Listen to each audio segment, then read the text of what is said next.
भंडारा जिल्ह्याच्या अंगणवाडीत चक्क मुदतबाह्य पोषण आहाराचा पुरवठा करण्यात आल्याचा धक्कादायक प्रकार घडला आहे। तर या प्रकरणाची चौकशी करून दोषींवर कारवाई करण्यात येईल असं वरिष्ठ अधिकाऱ्यांनी स्पष्ट केलंय।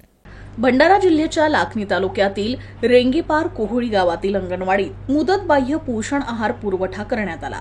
ही बाब गावातील नागरिकांच्या लक्षात येताच याची लगेच अंगणवाडी सेविकांच्या माध्यमातून महिला बाल विकास अधिकारी यांना माहिती देण्यात आली। जर ही बाब लक्षात आली नसती तर लहान मुलांच्या आरोग्यावर गंभीर प्रश्न निर्माण झाला असता।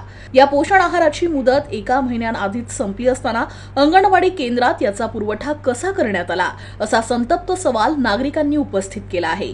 असा मुदतबाह्य पुरवठा करणाऱ्या कंपनीच्या विरोधात कारवाई करावी अशी मागणी केली जात आहे। तर हा प्रकार लक्षात येताच महिला बालविकास अधिकारी यांनी संपूर्ण प्रकरणाची चौकशी करण्याचे आदेश दिले आहे।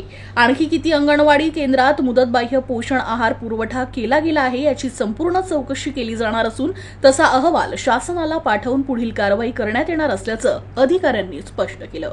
माझ्या गावातील अंगणवाडीमध्ये जो 8/5ला जो माल या ठिकाणी आलेला होता तो माल एक्सपायरी झालेला होता, परंतु माझ्या गावातील काही पालकांनी लाभार्थ्यांनी तो माल जेव्हा तपासणी केला तेव्हा एक्सपायरी डेट त्याची गेलेली होती आणि त्यामुळे माझ्या गावातील माझ्या गावकऱ्यांनी मला सूचना केली। मी लगेच अंगणवाडीमध्ये आलं आणि त्या अंगणवाडीच्या सेविकांना सांगितलं की जो माल आपण वाटप केलं तो माल संपूर्ण जमा करा। तो जमासुद्धा आपल्या अंगणवाडीमध्ये केलेला आहे आणि त्यानंतर मी फुलसुंगे मॅडम आणि बालकल्याण सभापती स्वाती वाघाळे त्याचप्रमाणे आमच्या जिल्हा परिषद सदस्य मनशाताई निंबाळकर यांना सर्वांना सूचना केल्या आणि सूचना केल्यानंतर लगेच चौकशीसुद्धा या ठिकाणी करावी लावली आणि ज्या एजन्सीनं हा जो माल पुरवठा केला त्यांच्यावर कडक कारवाई करण्यात यावी।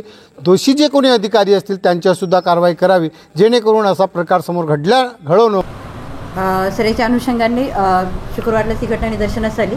त्यानंतर तात्काळ बेसिसवरती CDPO पर्यवेक्षिका आणि संबंधित तालुक्याचे विस्तार अधिकारी आहेत त्यांना आपण तिथे पाठवलं आणि प्रत्यक्ष पंचनामा करून घ्यायचे निर्देश त्यांना दिले। यासोबतच रेंगेपार कोहळीची पहिलीच घटना आहे जी जिल्ह्यात निदर्शनास आली। याची अशी शक्यता म्हणजे नाकारता येत नाही की जिल्ह्यात इतर ठिकाणी झालं किंवा कसं। या अनुषंगाने सर्व CDPOंना निर्देश दिलेले आहे की प्रत्येक अंगणवाडीमध्ये त्यांनी आहाराची चौकशी करावी आणि त्या पद्धतीने जर समजा अशी घटना निदर्शनास आलेली असेल इतर ठिकाणी देखील तसा एकत्रित अहवाल आम्ही जिल्हा स्तरावर मागितलेला आहे आणि जे संस्था जे आहे त्या संस्थेच्या अनुषंगाने आम्ही शासनात देखील एकत्रित जिल्ह्याचा अहवाल आम्ही सादर करणार आहे।